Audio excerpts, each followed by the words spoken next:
Als je 5 of 10 jaar geleden vanuit de landelijke politiek naar Groningen of naar Friesland ging, dat het heel gauw ging over subsidierelaties en geldstromen. En dan dacht ik, ja, het is allemaal zo negatief. Trekt de rest van Nederland nou mee? En dat gebeurt nu.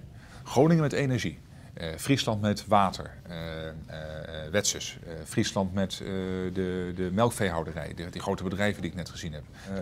Ik zou willen dat Friesland met nog meer trots de rest van Nederland vertelt wat de laatste ontwikkelingen hier zijn.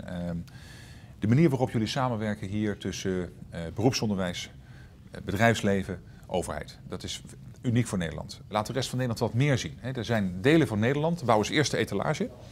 En dan gaan ze helemaal enthousiast de etalage laten zien. En als mensen dan warm worden, gaan ze, oh ja, dan moeten we ook nog wat leveren. Friesland is een beetje omgekeerd.